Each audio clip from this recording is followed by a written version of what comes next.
So I'm going to be talking about technical analysis, past, present, and future. I'm Sergei, but I'm also a reverse engineer professionally. That means I get paid to reverse engineer. And if any of you know me, you probably know me from one of these. So I stream on Twitch, I have a YouTube channel, and I have a small to medium Discord channel that is dedicated to reverse engineering. 2 years ago, I started a company called UnpacMe. Shout out to me. If you like to unpack malware, go check it out. And I just have a quick note here before we get into the actual meat of the presentation. So when I was asked to do this, I was very honored, but I was also a little confused because I'm notorious for sleeping through keynotes. I'm a technical guy, and I usually find the keynotes, you know, maybe they're not really as technical as I would like. So what I'm going to do is I'm going to try and break the mold here, and I'm going to take 10 minutes of your time, and I'm going to teach you something very technical, and then we'll get back into kind of our analysis process and whatnot. So it's going to be a little bit different. We're going to start with technical analysis here. Why do we do technical analysis? This is kind of a no-brainer, right? I mean, it's 9:40. I had all these jokes about it being 9 o'clock in the morning and everyone, you know, being bleary-eyed and not knowing what I'm talking about. It's 9:40, everyone's woken up. Okay, so we have a goal, you know, why are we doing it? We have a target, what are we doing it to? Process, how are we doing it? Tools that help us out, and us. Of course, I'm a reverse engineer, and I reverse engineer malware. So for me, this means I am doing malware analysis on Windows malware. Sorry, Linux guys, just Windows stuff. The process is how do I reverse engineer it, and the tools are there to help us. And of course, us, we're the center of it. We're the analysts. Before I talk about the actual analysis process, I want to talk a little bit about malware itself.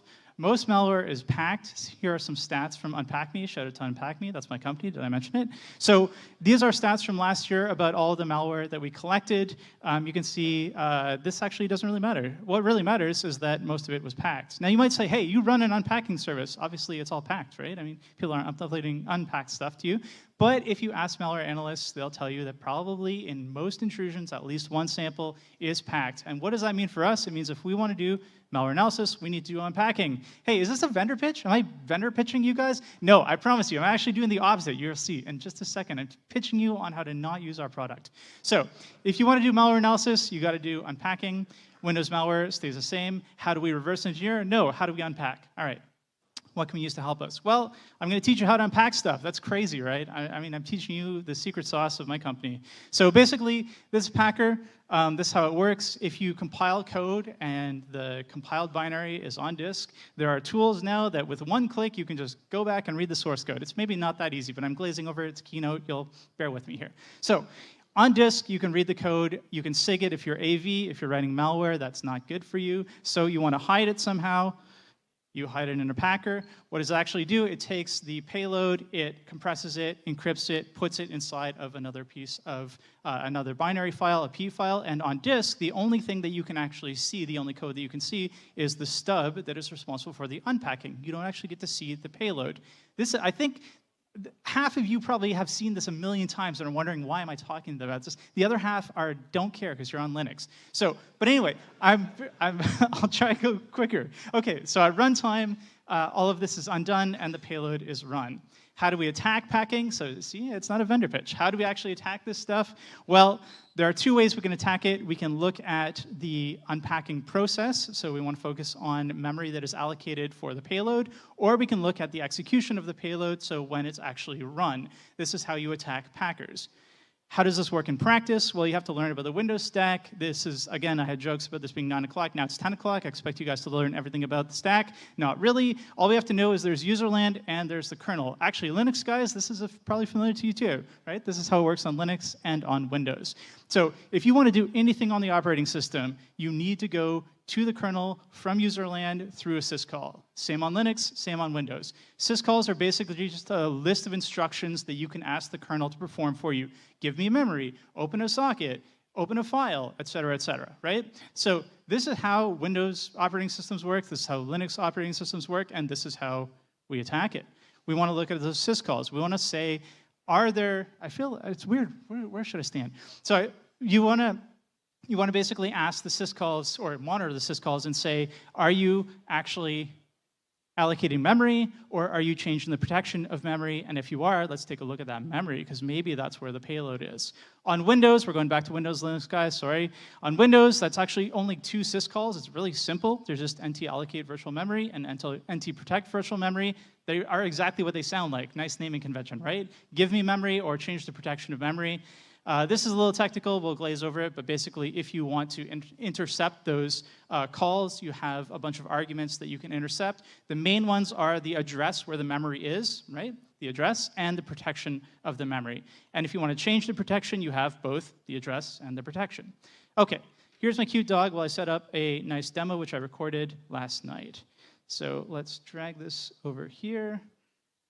Oh yeah, that's right, we're gonna do some unpacking. This is, can I make it big?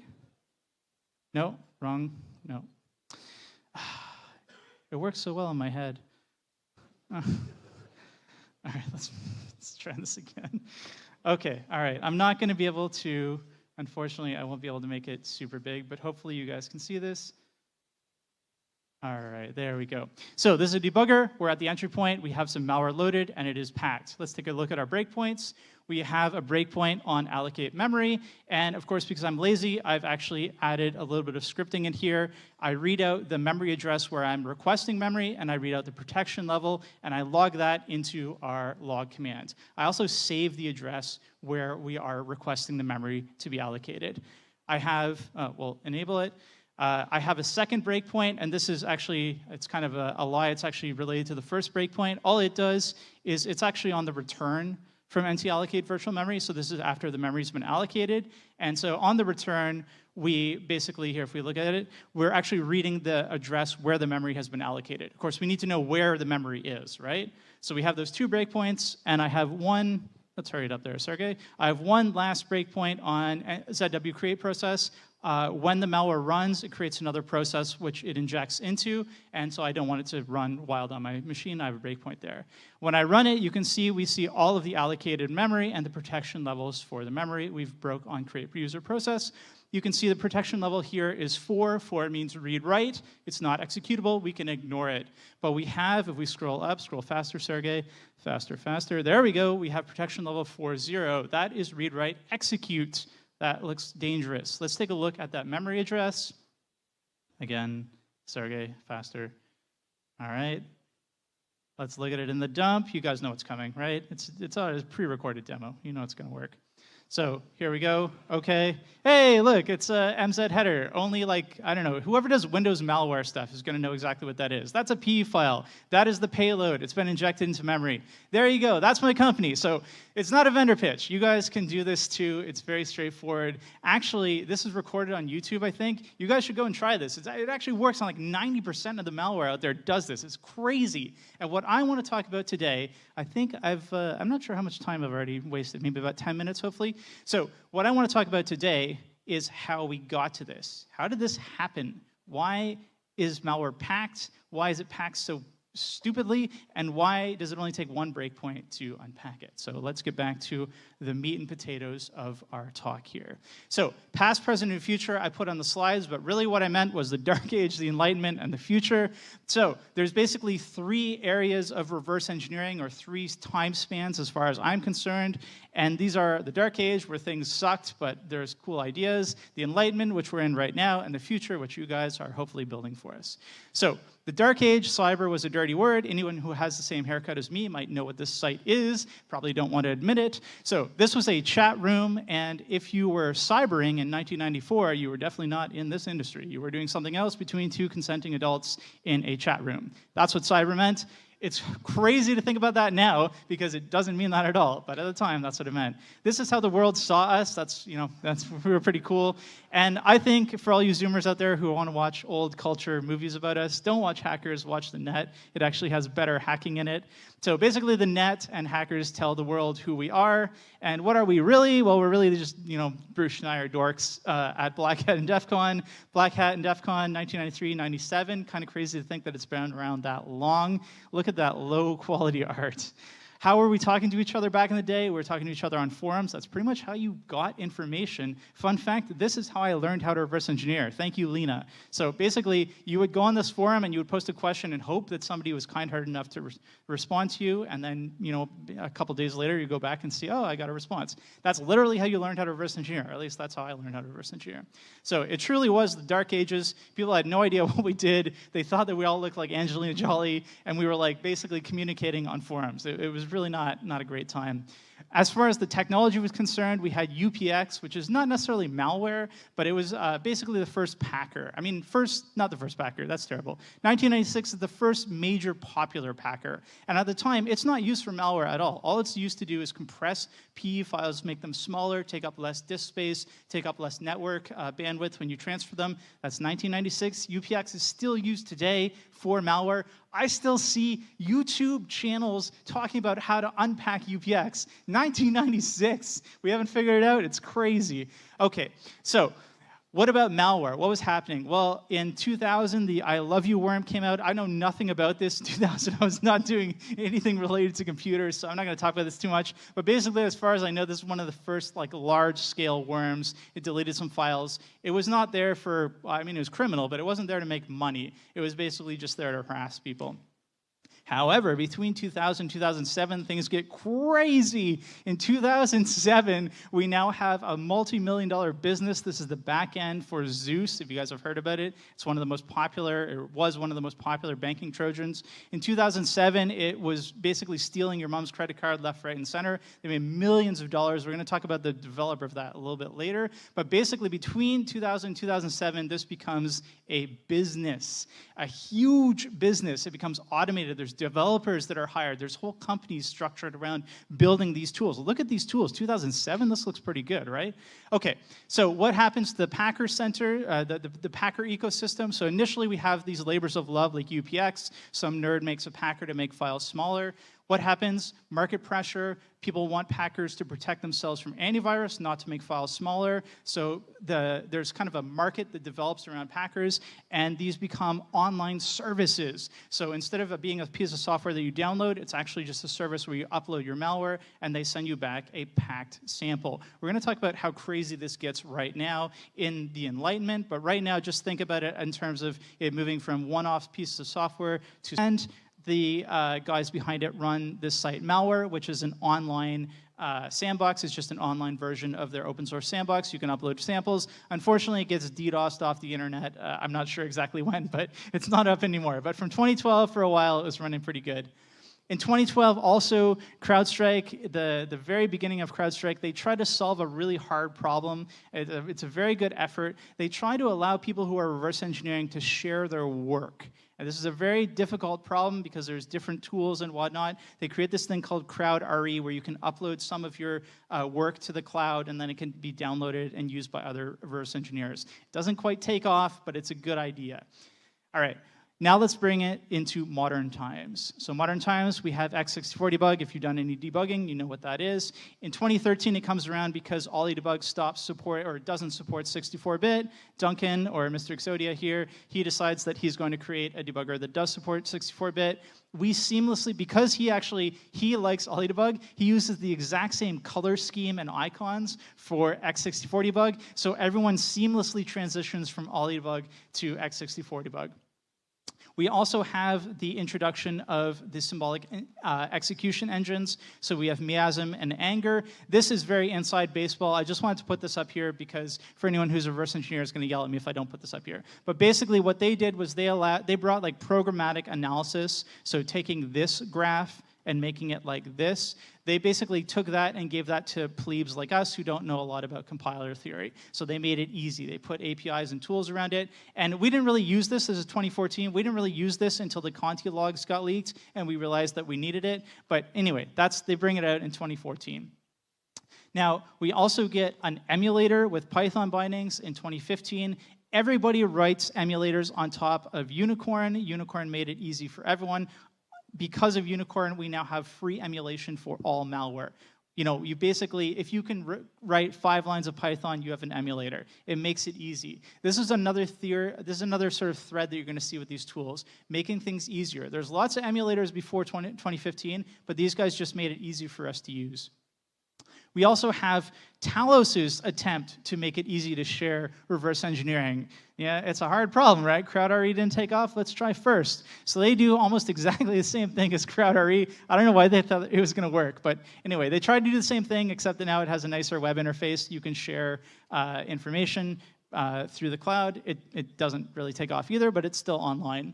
Also, we get Binja, hard out for Binja, and we get GeoHydra in 2019. So the compiler decompiler and disassembler space starts to heat up. There's a lot of market competition. But it's all kind of just the same thing, if you're kind of catching my drift. The Dark Ages gave us a lot of these tools. The Enlightenment just kind of refined them. Now, 2018, IDA releases Lumina. Finally, we can share work between reverse engineers. It actually accomplishes what CrowdRE and Talos could not. So you can share stuff, you can share basically function definitions between reverse engineers through the cloud. Why does this take off? I don't really know, but I know that there's one button to upload all your function definitions and one button to download them, and you don't have to log into a server. I think that might have had something to do with it. Okay, and then we have 2022. We have LLMs come in, and they're all taking our jobs. Wait, that's not my crusty meme. That's a crusty meme from 2014, because AI took our jobs in 2014. I mean, does anyone remember this? This is 10 years ago. This is a talk. I mean, the title doesn't really give it away. This talk is talking about how machine learning is going to take our jobs. Where's machine learning? It didn't take our jobs. So anyway, let's not worry too much about LLMs. It's basically like the new version of machine learning. Extremely useful. Everyone uses machine learning. I don't think a single person lost their job because of it. So super helpful, but you know, it's not taking anyone's job. All right, so that's the Enlightenment, and now what you've all been waiting for. What do my reverse engineering tools look like today? Well, it's the same thing. So I still use IDA, and instead of using Ollie, I use x64 debug. However, what's changed? Let's look under the hood. Okay, so under the hood, we have a ton of services that are backing these tools up. And that's really what's changed in the industry. And I like to use, I mean, I'm talking about reverse engineering because that's what I know about. I'm talking about unpacking, that's what I know about. But in our industry, this is what's changed. This is what's changed about our analysis process. We basically went from one-off tools to services that are back-ending those one-off tools. A lot of the tools are the same thing. They're the same tools that we used 10, 20 years ago. It's just that now they're empowered with back-end services.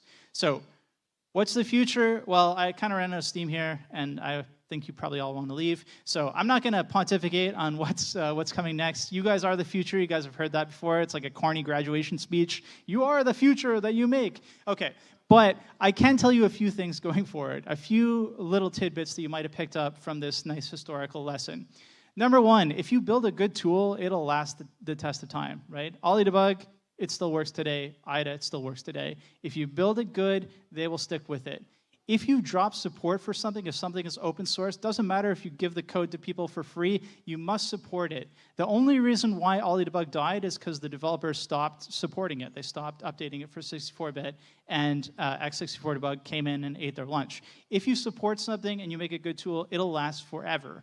The other thing is that if you have an idea for a service, or and you look into the past and you say, oh man, Danny Quist talked about that 20 years ago. Well, it turns out that that service or that idea hasn't been implemented until you implement it. And that's kind of a weird way to say it. But basically, if you're thinking of doing something, if you're thinking of building a service or a tool, don't get discouraged because someone has talked about it in the past. Look and see, does that tool exist today? And is it a single button? Because if it's not a single button, there's room to improve on it. So that's kind of my takeaway here. Single buttons are going to win. I don't think anyone's going to lose their job unless you're really bad at it, but you're probably going to lose it anyway. But that's basically the takeaway. And if you want to keep in touch with me, subscribe to UnpacMe, but also go to our YouTube channel and Twitch and Discord. Thank you very much, guys.